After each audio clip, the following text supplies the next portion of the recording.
Hi everyone, my name is Leila Amirsadeghi. I am the CGO at Cleanbox, and I'm honored to be moderating today's panel on pandemic innovation, location-based entertainment in a new world. Couldn't be more excited to welcome fellow panelists representing some of the world's most creative companies, including Meow Wolf, AltspaceVR, Burning Man, and Lost Horizon. We'll be exploring real world, virtual world, and cross-world events and experiences, and how the pandemic is impacting both out-of-home and in-home entertainment. So without further ado, I'd love to introduce each of our panelists and give them a few minutes to talk about themselves and what they're up to. Kelly. Hi everyone. It's really great to be here. I am the program owner of AltspaceVR. We are one of the earliest social VR companies to kind of hit the market, and we've learned a lot since then. But if you haven't experienced social VR, it basically means you put on a headset and you can see your hands and you can see other people, read their body language. And we're a place where a lot of people come together and they hang out in virtual events. So our bread and butter is events. We do everything from comedy shows to dance parties to meetups, and trying to give people a really good purpose for putting on a headset and feeling that like they're there with other people. So that's my passion.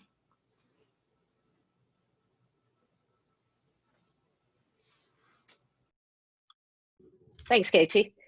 Hey, Ollie, did you want to take? Absolutely, yeah. Hi, I'm Ollie Rankin. I do a lot of different things in VR. My main focuses are interactive storytelling, trying to save the world by convincing people to care about the climate crisis.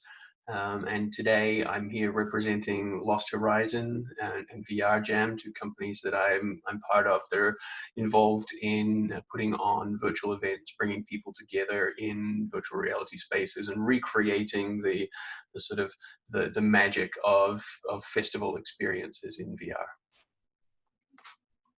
Awesome, welcome, Ollie. Vince. Yeah, I'm Vince Kadlubek. I'm founder and director of Meow Wolf, which is an experiential company doing location-based, immersive, interactive art. We have an experience in Santa Fe called House of Eternal Return, which opened in 2016, and we're going to be opening exhibits in Las Vegas and in Denver and in other cities around the country, around the world.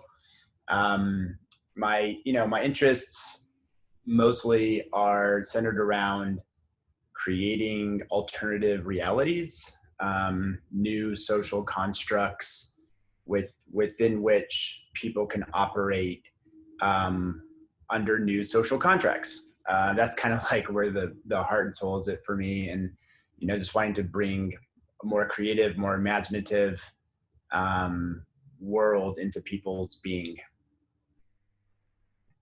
Love that. I think it leads beautifully into Kim's introduction.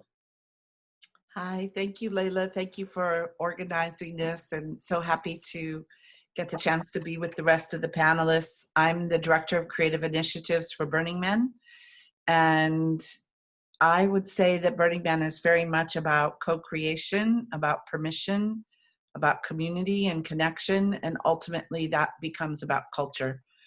And when I was hired 5 years ago, a lot of the conversation was about scale.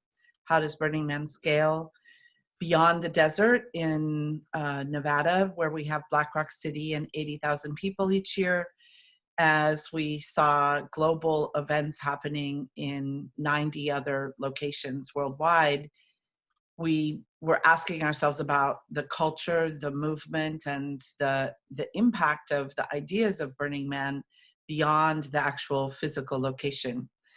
And so this place of where do ideas scale, how do you recontextualize culture in ways that are still authentic for the culture, was already on deck for Burning Man. And now most recently, I had the opportunity to lead the work around 10 technology platforms that all created virtual experiences for this year's Burning Man, not in the desert. Great, thanks, Kim. I think I'm going to stay with you for a moment. And you talked a little bit about the result of how the you know, the pandemic has affected Burning Man, for example, in your businesses. So I'd love to talk to each of you, to hear from each of you around how has the pandemic affected your business, as it stood 6+ months ago. What changed, if anything, and what new opportunities have emerged? You know, it's a rich conversation with almost not in, you know, let's sit down for a few days kind of time would make sense. The thing that stays the same about Burning Man is it's a very human experience. It's a very human community that cares very much about participating. And so whether or not there was a pandemic, that energy of moving in the direction of making a contribution, doing so co-creatively in community, that was immediate. And you saw Burners Without Borders beginning to collect PPE for health workers, and that sort of impulse and urge to be human and to connect and to contribute. At the same time, people were looking at what does it mean to not go to the desert, and our CEO said, let's be virtual, and we all said we don't exactly know how to do that. And then the thing that is natural inside of Burning Man is that it is a learning by doing culture. It's not held back by what is not known. It's stimulated by the opportunity to engage and co-create, and failure is acceptable at Burning Man. Anybody who's been out to the desert and tried to build something knows that you're going to be faced with challenges, and those challenges are overcome together. So for us, in the big picture, in terms of our business model, we're still trying to absorb the blow of the change to our revenue profile and to reimagine how we structure and move forward and ask the community for support around that. And in the experiential and the community connection, then we moved through and into this sort of grand experiment in social space online. And I think, you know, Katie mentioned that her passion is about how that's enabled with the technology at AltspaceVR. And the thing that's really emerging for me with the 10 different platforms that came forward, creatives in our community that wanted to offer a virtual Burning Man experience, they all had a different interpretation of what that might look like. And I felt like I got to be sort of front row to what is innovation around interactivity in digital space look like. And different people prioritize different things. And later we can talk maybe a bit about the technology. But the important thing, I think, is that the social connection, that we're moving into the social mechanics where virtual space is public space. And so some of the same goals of a location-based experience or the built environment, where I've done a lot of site-specific work and public art work with Burning Man and before I was with Burning Man, some of the same tenets apply. You know, it's a social construction. How will we be in it together? How do we not overly commercialize it? How do we have immediate experiences? How do we participate? How do we own it together and not be subject to it? These kinds of questions are just as material in virtual space as they are in real life, as it were. Absolutely agree with that. That's why this time, as destructive and scary as it might be, is also really exciting in the innovation that is being born from it. Vince, I'd love to have you jump in. Yeah. I mean, I guess what changed for Meow Wolf during this whole period of time, I mean, of course, the revenue hit for all of us in the events industries, you know, has just been really difficult to grapple with.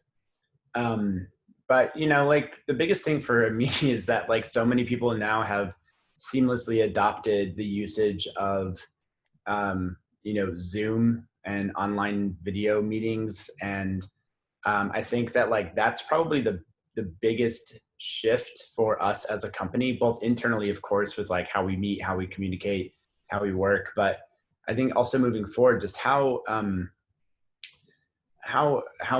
easy it's going to be for audiences to step into virtual spaces, to step into virtual events, to step into you know, to use their camera on their laptop. Like that to me is like probably the most significant, you know, significant component. I'd also say that like the retail, like we're location based, and so we think about developments a lot. We think about retail and square footages and malls and shopping centers.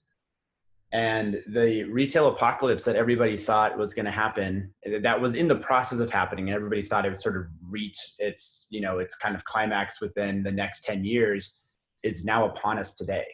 So that's the other thing that the pandemic has done, is it's accelerated a paradigm shift that was already in process, but really just sort of like stuck a fork in it. I mean, so now what you're going to end up having when this lifts, when the pandemic lifts, is you're going to have millions and millions and millions and millions of square footage of built environment, of buildings, of built space, of delineated space that has zero solutions for it, where it's not going to be a retail shop. It's not going to be the big box store. It's going to be looking for its new concept. And most of the people who have this square footage, most of the developers that have the square footage, also have pretty deep pockets, and they have the property already built. So they're asking themselves, how do I invest in something that can now fill this empty space? And so to me, like, really, we should be thinking not about the pandemic, but what's after the pandemic, and trying to get ahead of the curve, skate to where the puck is going, and start the process of developing new slate of experiential solutions for all of the dead space that the pandemic has created. So, that's also something where me personally, but then also Meow Wolf is, considering. Awesome. Thanks. Ollie. Yeah, so when I joined VRJAM 3 years ago, we were working mostly on hybrid events. So we were taking real life events, we were putting motion capture suits on DJs at nightclubs and allowing people to tune into the event remotely via VR. And that our main motivation for doing that was to increase accessibility and inclusivity at these kinds of events, to allow people who weren't able to physically get to a venue, or who didn't want to have a carbon footprint for getting to an event. So we've sort of been pursuing these inclusivity and climate based goals for virtualizing events, and the COVID pandemic has kind of, it's accelerated that shift as well. As Vince was saying, it's made it a lot more natural for people to attend things virtually. There's all of these sort of festivals and conferences happening in VR, and the carbon footprint of our sort of professions has all been massively reduced, which is a great thing, and the accessibility of all of these events has been massively increased. And so when I look to beyond COVID, and I'm sure we'll come back to that later, when I look to beyond COVID, I think I want to make sure that those changes stay. But when COVID hit, we were in the process of trying to line up more of these sort of hybrid events, and then it became obvious that fully virtual events were going to be the way of the future.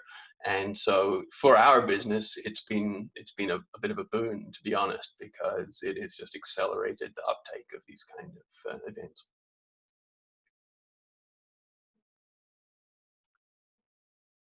Do you mind if I jump in and say something? I'll make it brief because I know Katie hasn't had a chance to talk yet. I think also, though, like one of the platforms that developed was Co-Reality Collective with Sparkleverse, and a lot of people loved them because the technology was simple, but the thinking along the lines of what you were talking about before, Ollie, with the motion capture DJ sort of played out. So they did things like had a hot tub party where people joined from their bathtubs, and this guy was like, shaving in fishnet stockings, and they, created an option to get into the experience where you could have a ride with other friends, and you clicked it, and your four little heads were like in a virtual car, and you're stuck there for half an hour before you could actually enter the experience, getting to know these strangers. And so I still think there's a space for this kind of crossover of playful, what you can do physically as a part of what you do virtually. So I just wanted to toss that in there.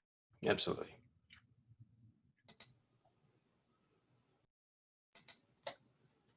Can I jump in? Please. So I think I get really excited when I'm on panels like this, because I think everybody is echoing kind of the things that I have kind of quietly been working on and hoping that other people see the value of. But now, because of COVID, so many people are talking about it, which I think just makes the potential for this space to have a lot of creative energy dropped into it. And Kim, to just even say, like, us, like Altspace was privileged to be one of the recognized multiverses within Burning Man this past like couple weeks. And that was a dream for me, because a lot of the things that I tried to do with Altspace as a leader of that team was to harness the energy from the live events, the real experiences that I feel like really pushed the boundaries on like, how do we relate to each other? How do we relate to performers and artists? Artists relate to audiences. And one of the biggest ones is Burning Man for me. I've been 5 years, and every single time I go, I reimagine different ways that we connect. Another one is Camp Grounded, which is this summer camp for adults held in San Francisco, where of course it would happen in the Redwoods, where you all come together, you're assigned to camps. I was a bobcat and a deer for 1 year, and you do things like archery and yoga and things in the woods, and you act like a kid. So those different things, I think, gives us the opportunity to go, okay, we're stuck inside, but how do we use our real experiences and the things we miss and harness that tied to the potential for technology, instead of us, like, I really hope we get out of the, we're being limited, and everybody on this call, I think, is already past that, to go, okay, oh, we're stuck with a Zoom call. It's like, you're not stuck. And I think what Sparkleverse did, what Meow always does, is go, okay, we have these limitations, but now how do we create delight out of that? So even in, for VRCVR, I had so many experiences from that. But one of my favorite was, I met a man who had crashed his unicycle the week before, and he had a broken arm, broken leg, and he wouldn't have been able to go to Burning Man anyways, but that was like his, he went every year. He was a fire spinner. So his father bought him a VR headset. He put it on. I met him about 5 minutes after he got into VRCVR. And I was like, do you want to come to this space where somebody put fire sticks? He was like, what? So I took him in, and he started playing around with it. And then he was doing shows for other people. And then the next experience, I went to a post office where somebody was sending live cards from a post office in virtual reality to the real world. And so I think those experiences for me in my own platform, but also all the experiences that you've heard on this panel, I hope excites people to go, we are separate and we're alone, but let's use that energy of wanting to connect. And the last point too, Kim, I think you brought up what the different ways that people are kind of, with VRCVR specifically, we wanted to harness the connection between people. Like that was our focus. You were talking about different focuses. And the thing that I think Altspace really tries to do is give you a reason for being in the same place, which for us is events, because what's the best way to get adults interacting in the real world? It's not like the chaos of possibility. It's, here's a reason for you to put on a headset and say hi to a stranger. So for us, it's coming together for a common interest, whether it's VRCVR or an LGBT meetup or VR church or the numerous ways that people have created content in Altspace. It's how do you use that to create connections and friendships? And so as we think about concerts, as we think about the future of any entertainment medium, what are the ways that we're not going to go, how do we remake the thing that we miss? But how do we add to it so there's even more potential for accessibility, for climate change improvement, for, I don't know, I feel like I've been on this train for the last 5 years, and now there's so many other people getting on board that I feel a lot of excitement for the potential, what happens next. I agree with that. I think, you know, it's important to use the technology as tools to create these various connections rather than be driven by the tech, which we're seeing here. And one of the things, you know, I'm hearing over and over again is the social connection, its accessibility. The thing with location-based, and at least the popularity of seeing in the last 5 years rise up from just traditional out-of-home to more interactive participatory experiences is that people come together. They want to be together with others. They want to be able to create or collaborate or connect. And then ultimately it's around community. And for a long time there, I thought that that needed to be in person with eye contact, you know, until very recently, where we're seeing it, whether it's VR, or I'd like to talk a little bit about some of the other platforms, and not only how they've been used to create these experiences of connection in the pandemic world and in the virtual space, but also in the real world. Maybe Vince, we can talk a little bit about Meow Wolf's use of XR or AR and VR, or the ideas that are forming there. Yeah, so like I said when I first introduced myself, like I'm really mostly interested in alternative realities, and the reason being that, like, you know, we need a new construct, we need new social contracts, we need a new system of value in order to subvert what is currently the status quo. And so, like, that alternative reality is going to be, like, for us, like, we like to we build large scale physical things, you know, and we want people to be able to enter into an alternative reality by entering into our exhibitions. But we can take that even farther if we start to connect our physical locations with spatial programming, with spatial computing, that then can extend beyond the walls of the exhibitions themselves, and can start to become an overlay onto all of the acreage and square footages across the globe.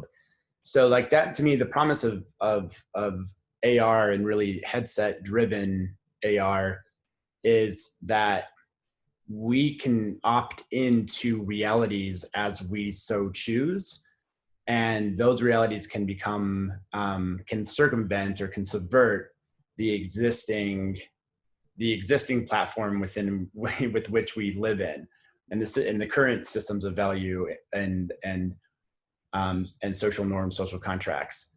So, you know, and, like, because we can't take over every piece of physical space, you know, like, we just obviously don't have the manpower to do that. You know, creatives can't do that, but with headset AR, or, you know, AR, VR, pass through, blah, blah, blah, we actually can take over the entire world with our own reality, you know? And so that's what's exciting about it to me. But you need physical anchor points to really make that happen. You know, you need to be able to have interactions between the AR overlay and the physical anchor in order for that reality to have integrity, if that makes sense, in order for the reality to be real. So when I say alternative reality, it's like, I'm not talking about storytelling per se. I'm not talking about entertainment or escapism. I'm, like, literally talking about a new way to live. And that will be found through entertainment and art and creativity and, you know, culture, and, you know, but it's taking Burning Man out of the desert and trying our best to actually connect it around the world. Yeah, and I think the Shangri-La zone at Glastonbury, the big festival in the UK, has a very similar sort of mentality to Burning Man, and also to what Vince is talking about with Meow Wolf. As, you know, rather than escapism, let's sort of build a prototype alternate reality that is a better way of you know, managing the interactions between human beings, and sort of building community based around mutual respect and interdependence and you know, communal responsibility, collective responsibility, rather than sort of individualism and greed that are the driving forces of the physical reality paradigm that we're all trying to escape. I love that. I think, you know, we're talking about transformation here, ultimately, at the end of the day. Burning Man being one of the, you know, largest and longest transformational events out there. I, personally believe, I think we all do here, where AR VR also has that ability to transform to impact in real time. Really exciting. I definitely think this is the way to inspire long term. Kim, I'd love to hear a little bit from you. I mean, we've been talking about transformational notions and Burning Man's culture over the years. It's been very much about bringing that to the forefront. How did you see that play out, and in however you define it, sort of with the multiverse and the various incarnations of? Yeah, it's interesting to sit and to listen and to know that there is some kind of balance between embodied and experience. And the headset experience does allow for a certain amount of embodiment, or creative approaches, such as I mentioned with Sparkleverse, also brings it back to the body in your own home and then into how you connect. And so I think I find myself feeling like there's both opportunity and caution in how we think about these things. And in terms of Burning Man and the different platforms that we had, there were 10 altogether, and each of them expressed a different, almost like priority, I would say, in terms of what they developed. So Infinite Playa used the Unreal Engine, and so they were able to get to a sort of level of photorealism and visual experience that was very high level, and their avatars were very customized, and then a truly interesting way to journey around the playa with them.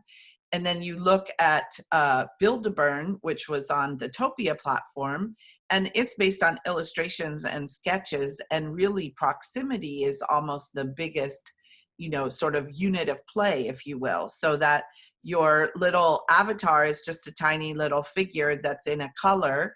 And as you approach a different illustration or sketch or experience inside of that world, others who are also approaching that in virtual terms fade in and out of audio and video resolution. So when they were first describing their ideas to me, they were doing so as a kind of, if you go to a Zoom room, you're all stuck in the same room. But if you go to a party, you might like hang out on the front porch for a while, then you go through the living room, then you go into the kitchen and you get something to drink, then you go see who's hanging out in the backyard. So their actual, point of development was around this ability to mingle and to move in and out of proximity to people and have encounters. So everyone was experimenting with where they placed the social benefit, if you will, of the experience and how you might connect and what's meaningful. And they all express those things differently, which I found to be super fascinating. And who would have thought that 10 different platforms could each have their own individual idea of what it meant to create a virtual Burning Man? I love that. Well, so that takes us to, I'm curious to hear, I mean, both Katie and Ollie, you've mentioned some of the pluses to social VR and this social virtual world. What would you say from either of the recent big experiences, Lost Horizon or VRCVR, your own words, what would you say were some of the biggest surprises, something that you didn't almost anticipate seeing happen? For me, the biggest surprise, I think I mentioned this to you earlier, Leila, was that was just how compelling the experience was for non-VR users, because we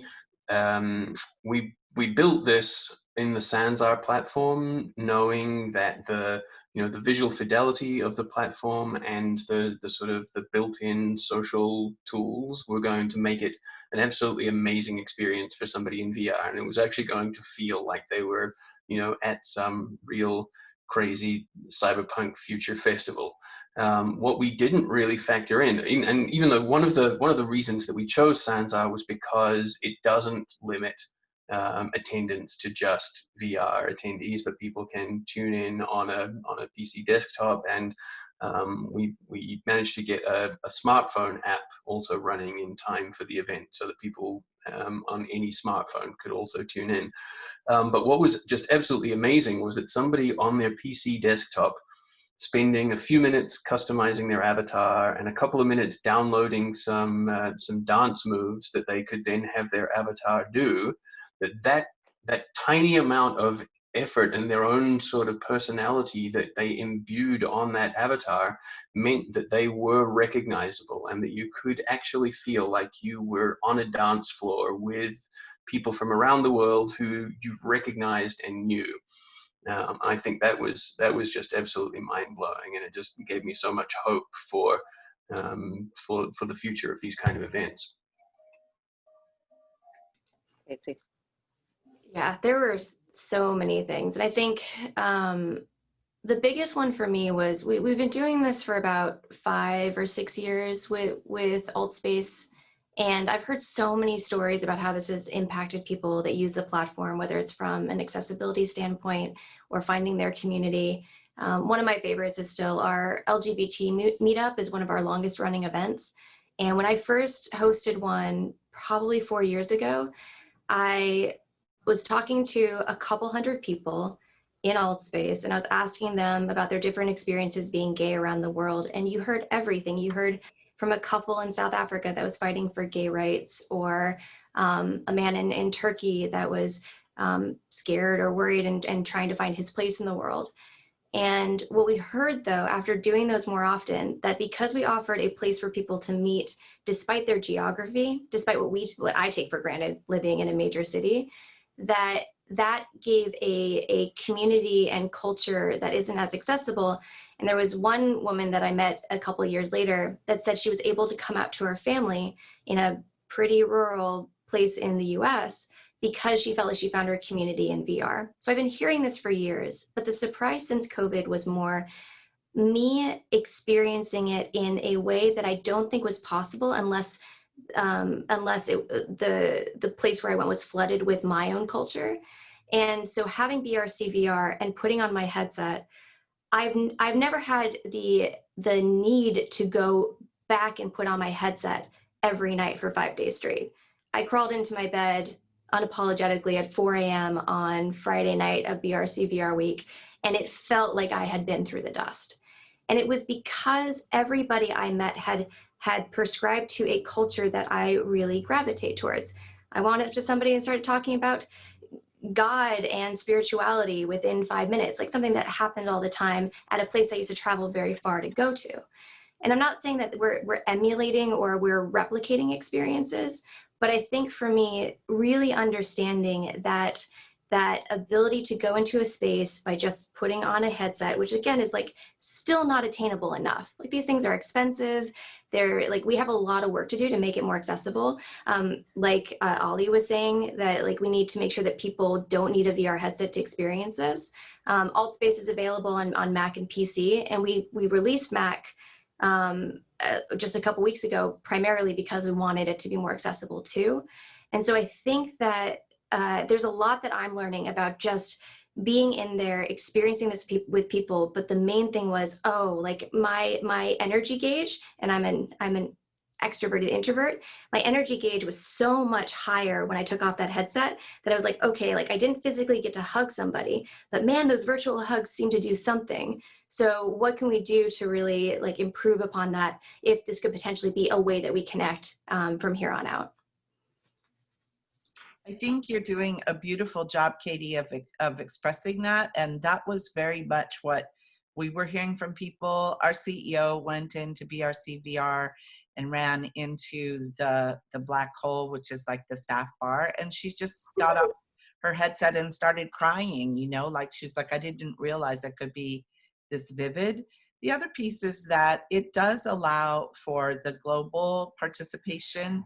You know, technology limitations aside, people could come in from all over the world, and we're still doing all the counting, but we had a very high percentage of people who had never been to Burning Man who were coming in and being like, wait, you guys are so nice, and, you know, asking questions. So in terms of this idea of how do you scale culture, like it gives, you can't go more than 80,000 people in the Black Rock Desert. You can go a lot more virtually. So that was really interesting. And then also people in different geographies who wanted to spend time together could find each other. So, people on staff were reporting taking their parents into the worlds and, into VRCVR. A woman that I met had a sister who's not well with cancer, and they don't live in the same city, and Burning Man was on their bucket list.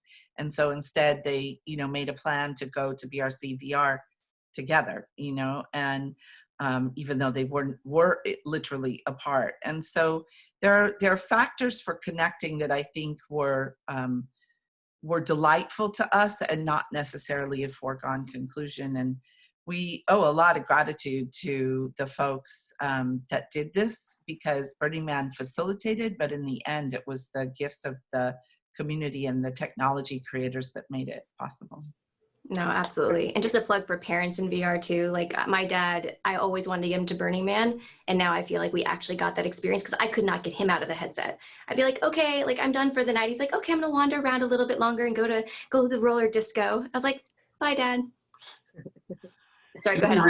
It's going to be interesting to see how this plays out over the next few years as sort of platform boundaries become the new geographical boundaries, and just to see how we sort of, cross over or get siloed. And hopefully it doesn't lead to more sort of people living in bubbles, but actually encourages people to get out of their bubbles and cross over and meet people that they wouldn't have otherwise met. Yeah, that brings up a good a question for me is, we talk about accessibility and we talk about availability across all these screens or platforms potentially in the digital space. But I mean, it's not, you can't necessarily recreate a concert experience on the phone as you might inside of VR or as you might in the real thing. And so I would love to just talk a little bit about that. And I mean, I'd love to pick your brain, Vince, as we think about, and everyone here, I mean, so Burning Man, Meow Wolf, even Lost Horizon, I mean, AltSpace, they're creative platforms at the end of the day. It's a way for people to get content out. It's a way for people to get experiences out. I'm curious to hear how you see technology or spatial really playing or taking that one step further. I mean, are we there yet today? Can creators just create and then, plug out into an experience? Where do you see that going, Vince? Yeah, I mean, user tools, creator tools is going to be a really important aspect to this. I think that like what Sony did with Dreams is pretty remarkable, and the direction that that Epic is going with Unreal and that Unity's going, I think really like creator tools within game engine is going to be critical. We're going to want for participants to be the creators to co-create within the world. We don't want to just have people stepping into other people's creations. We want everybody to co-create together. So those like user-friendly creator tools within AR VR is going to be really important. But also like we're quite it's become a bit of a habit for us to think about technology and the usage of technology in a purely digital form, like to consider VR, I guess like because the internet happens like on the screen, and so much of our lives happens in the internet these days. We don't really think about the internet and the real world as kind of two separate worlds. And now we're carrying that over into VR, where like there's the real world, there's the physical world, and then there's the VR world. And what I think is really going to be the more empowering evolution here is when the two become conjoined, when they end up talking to each other. I think as long as it's purely virtual, it will always end up being entertainment of sorts, not entertainment, but it'll end up being fictitious. And it's going to be when it anchors to physical space that really, I think, empowers the general population, you know, into participating, into co-creating with each other. It's always gonna, I feel like there's gonna be this sort of like escapism or limitation as long as we kind of think about it in just digital form. So yeah, I mean, you know, I'm like a big believer in, I think the game-changing peripheral is gonna be the Apple headset peripheral that the masses end up adopting. And that's going to be an overlay, that's going to be physically anchored, and that's going to open up AR, VR, because it becomes functional in our everyday lives, you know? And so that's like, a lot of incredible work is being done today, people in this room and thousands others, to try to figure out like what are the baseline tools, what are the baseline rules of engagement within a spatial virtual world.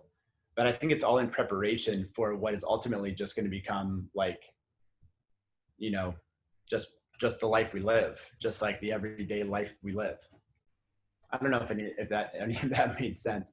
I'm just thinking about like how we can all get like, you know, how we're going to end up kind of taking this from, you know, hobby but it really empowering like the general population with this technology, you know.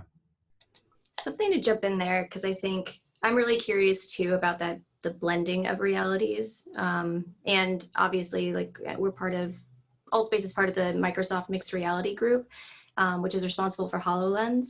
So we're around a lot of people that are thinking through, okay, what are we going to do with AR to, like you said, just give people more access to different experiences. We did an experiment a couple weeks ago where we put a DJ in a HoloLens, and so that they could still see all their equipment, and they were able to see a overlay of Altspace in front of them. So they were able to see people dancing to their music. And I think that has always been, at least in discussions that I've had, it's always been kind of a first step to go, okay, how can we kind of merge those things together? So in VR, you really did feel like you were in a space dancing and there were people around you making eye contact. And then on stage, you saw a holographic representation of the talent's in AR, so they're able to see their space, but they're able to see the crowd too. I think that we're gonna see more experiments like that. And I'm excited to see how that, again, for us, like, our focus is bringing people together. So what we were curious about was hearing from that DJ, what was that like for you? And they expressed that it was just so cool to wave to somebody in the crowd and they wave back. And we're in the midst of COVID, there are no crowds, there's no audiences. So I think that there's some magic there, especially while we're in isolation, so that we can improve on kind of that experience. So one, everybody has accessibility to these concerts, to people they care about, but also that the performer also has that ability to connect authentically with their fans. Yeah, I think, you know, in thinking about the platforms, we can think about platforms as in like, you know, different headsets, or, you know, is it going to be PC, is it going to be Mac, is it iPhone, is it Oculus, is it Vive, whatever.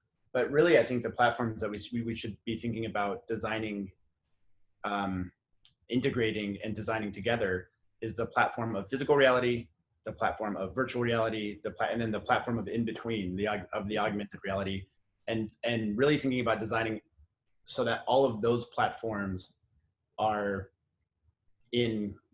congruent and are connected, and really leading with that, and that, you know, that making it a lot more accessible for the mass amount of people in the world.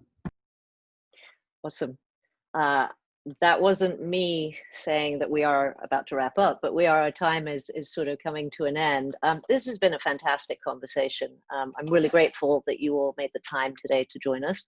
So thank you so much. We have about a minute. Any burning, you know, last minute thing that you really want to put out there before we've closed this session? I Just want to echo what Vince said earlier about creator tools are super important. And then Katie sort of built on that in terms of creating haptics and familiarity that make it sort of come to life for people. And then followed by how we look at the continuum of different realities. And I think the role that AR has to play in the future is going to change geometrically, exponentially, based on what we're learning while we all are purely virtual, because in the end, I think that mashup between AR and how we connect with others and how we also are embodied has a lot of possibility for the future. Yeah, And I would just ahead. jump in and say that it's very important that that virtual reality, augmented reality, that these sort of spatial computing platforms don't follow the same sort of trajectory that social media did, coming on the scene as something with a great deal of promise and potential for positive social impact and turning into what we all know that it's turned into now. +1 or 2 to 3 to 1,000. I mean, I think technology is a double-edged sword no matter what, and it's our responsibility to make sure it's used right in this instance. And absolutely, Kim, you're speaking to the, you're preaching to the converted here, having done a mixed reality experience with the HoloLens and 40 people in a physical space that had all sorts of other connections. I do agree. Having, like Vince said, having your foot grounded in reality, but there being some magical components or other realities on top of that does have a more prolonged, I think, and this is just based on a few years, So not on scientific fact. Is that next year's panel? Yeah, we'll be back. Move into the role of AI and crossing geographic boundaries through AR and all that good stuff. Oh my God, we'll be teleporting around. I mean, I'm going to miss the flying and the teleportation, of large scale festivals and events. I mean, that was great to be able to just get quickly to somewhere or find your friends. So looking forward to bringing those together. Again, thank you so much. I could keep going on for hours, but I don't think we have that. So thanks, everybody. Thank you. Thank you very much. Excellent. Have a good one.